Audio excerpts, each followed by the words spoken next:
ի վիճակի է հայ ժողովուրդը լեգիտիմ իշխանություն ձևավորել։ Այս վիճակում, երբ որ քաղաքական դաշտը, այսպես ասած, բռնած է այս աջակցություն չունեցող ուժերի կողմից, մոնոպոլիզացված է եւ իրենք անընդհատ լարված են պահում, ինչ որ իրադարձություններով այդ ամենը։ Հայ ժողովուրդը նման պայմաններում ի վիճակի կլինի ձևավորել լեգիտիմ իշխանություն։ Իմ հիմա կարծիքը, որ մոտակա ընտրություններում արտահերթ ընտրություններ կլինեն, թե հերթական ոչ, պայմաններ, որպեսզի հայ ժողովուրդը նման ապակոնորոշված, նման ջախջախված վիճակում կձևավորվի ինչ որ իշխանություն, բայց դա լեգիտիմ իշխանություն չի լինի։ Հիմա եթե մենք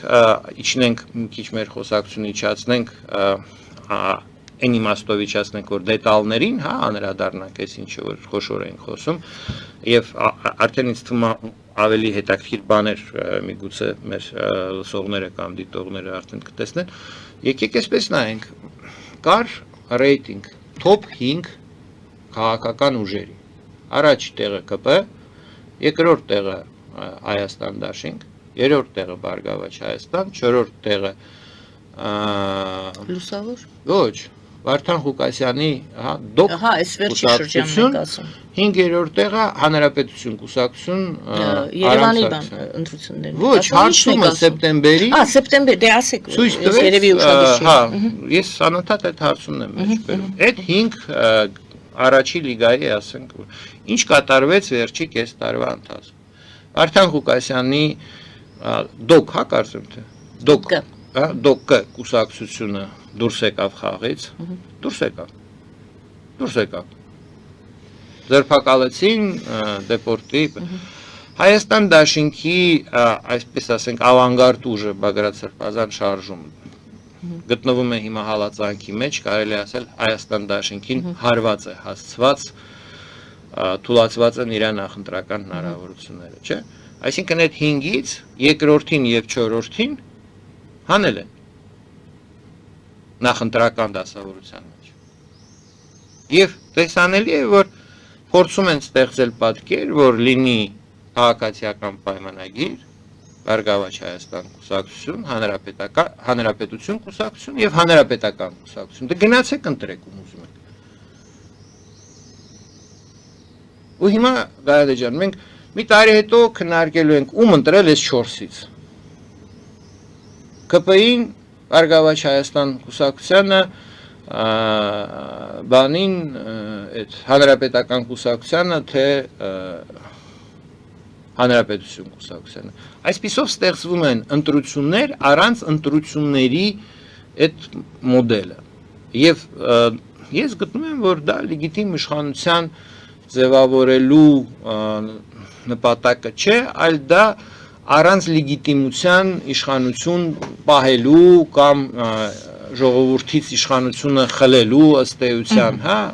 ձևն է, որը այսօր եւ գլխավոր խնդիրն է քաղաքական իշխող ուժի առաջ դրված ընդդիմությունը նույնպես տեսնում եք, որ մի բանով չի փայլում, որտեղ եթե ընդդիմության գաղափարախոսությունը նայեք, ես դες բացատրեցի, որ թիկունքում օլիգարխիա ունեցող քաղաքական ընդդիմությունը երկրում իշխանափոխություն անելու կարիք զանգվածային անկարգություններ կազմակերպելու միջոցով չունի։ Հələ դեռ չեմ հանդիպել գետ 1 հոգու, այս վերջի 1 տարվա ընթացքում, ով որ պոզիտիվ տրամադրվածություն ունի, կա նպատակ պահպանել այս սեփականության դասավորությունը։ Եթե Այս խոշոր սեփականատերեր ընտանիքների մեջ էլ տեսնում ենք, չէ, ինչ դասավոր, մեկին հիմա կուլակաթափ են անում, այն մյուսները նստած կողքից նայում են, ինչ կլինի, իրենց դա կվերաբերվի թե չէ, շարունակություն կունենա թե չէ, եւ այլն, եւ ես դրա համար ասում եմ, Սամվել Կարապետյանը ինձ եւ ձեզ ասելու բան չունի։ Իր եղբայրն էր, չէ, կարծեմ թե 16 թվականին ինչ-որ ցույցերի ժամանակ թե 14 դուրս եկել Կարեն Կարապետյանը աշխատակազմի ղեկավարն էր Սերժ Սարգսյանի մոտ բողոքող քաղաքացիներին ասել համբալներ մենք ենք ձեզ պահում, չեք եկել ստեղ բողոքում։ Իմ մոտ տենց տպավորվեց այդ արտահայտությունը։ Ինքը բացահայտում է վերաբերմունքը վերնախավի հայ ժողովրդին։ Նիկոլ Փաշինյանը այստեղ տարբերություն կա, ինքը չի ասում համբալներ, բայց ինքը այդպես է մտածում։ Օրինակ Ավինյանի հայրը երբ որ ասում էր այդ համբալներ բառը օգտագործում էր, վկայում է որ դա իրենց գիտակցության մեջ կա, պարզապես ցենզուրան է փոխվել։ Ժողովրդին չի կարելի ցենց ուղիղ վիրավորել, դա հիմա անդիմության ներկայացուցիչների խոսքի մեջ է ավելի շատ արտահայտված, պետք է վիրավորել անհատներին, հա, ինչ որ քաղաքական հակառակորդներին, բան ամենակեղտոտ ձևով, ամենաբան ձևով կարելի է ամենաբարձր մակարդակից ինչ որ վիրավորան կրել բանալ։ Բայց իրողությունը, որ այդ ինչ է նշանակում սեփականության այդ բաժանումը, որ կա արդյունքի, ազգային արդյունքի, ազգային արտադրանքի, հա, ազգային պրոդուկտի այնպիսի բաժանում, որ քչերին հասնում է մեծամասնությունը այդ պրոդուկտի, մեծամասնությունը օգտվում է այն փոքր բաժնով, ինչը որ դրա տակ կա ու անվերջ վերարտադրվում է իր կիսաղաղկատ կյանքը։ Ինչպես Հայաստանում հաղթահարել օլիգարխիան այն պայմաններում, երբ ձևական իշխանություն կա, որը որ իբր թե Հայաստանում վերացրեց օլիգարխիան, չէ՞։ Մի խնդիր կա, որը որ այս պահի դրությամբ ոնց որ թե հանրությունը տեսնում է, արդեն օժանդակություն չունի Փաշինյանը իր քաղաքական ծրագրերում։ Մյուս խնդիրը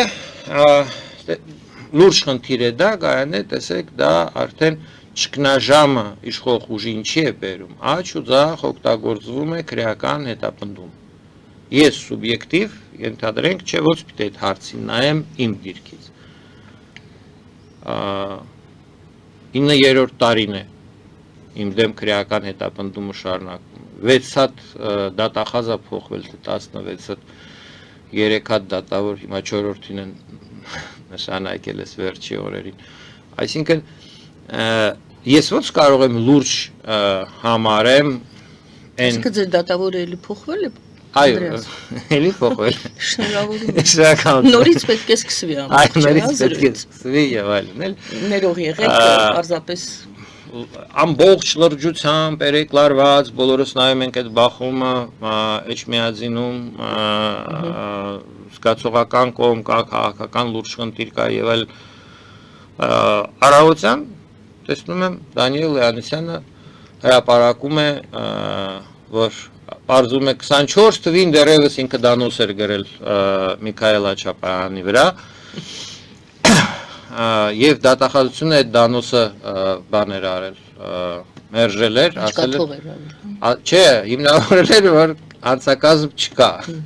Հիմա այս նույն գործով մեղադրանք է, այս նույն արարքի հետ կապված մեղադրանք է ներկայացվում Միքայել Աչապյանին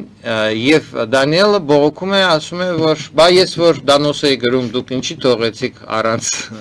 բանի, այդ ընթացք տալու ասեցիք, որ չկա մեջը բան, քրեական հանցակազմ, իսկ հիմա դա անում եք եւ այլն, ու դատախազը երևի իրեն կգրի, որ լավ ես արել, դանոս ես արել, բայց Փաշինյանն էլ պիտի թույլ տա, որ հրահանգ պիտի ունենա։ Հա, հրահանգ ունենանք կախվածով ում վրա է դանոսանում պիտի բան լինի։ Այս բանի մեջ, այս իրողության մեջ կա այդ խնդիրը։ Քրեական հետապնդումները կիրառվում են կամայական սկզբունքով, հա, անհրաժեշտ, սելեկտիվ եւ չէ, իշխանության հավատարիմ գործընկեր Դանիել Լեոնիսյանը նույնպես ինձ կալանավորեցին, եղավ արձագանք։ Ահա։ Իրավապաշտպան կազմակերպությունները Հայաստանի, միջազգային, հետագայում Եվրոմիության հանձնաժողովի Հայաստանում հա դեսպանը, մյուս դեսպանները գալիս էին իմ դատական նիստերին եւ այլն, այսինքն այն ժամանակ կար աջակցություն, նախ ուշադրություն, հա? Նախ ուշադրություն եւ այսօր չկա։ Եվ սա իշխանությունների իշխող ուժի համար ազատում է ձեռքերը։ Իրենք կարող են ցանկացած մարդու, ցանկացած մեղադրանքով քրեական հետապնդման ենթարկել եւ այլն, որովհետեւ Հայաստանի ես ասացի իշխող ուժի, հա, վարկանիշը մենք չափեցինք հարցումներով, իսկ եթե 192 պետությունների ղեկավարների մեջ հարցում անել հավակնում են Փաշինյանին, թե Քոչարյանին հավանում են, թե ընդեղ էլ չէ, պարզ է, որ շատ ցածր վարկանիշ ունի Հայաստանի ղեկավարությունը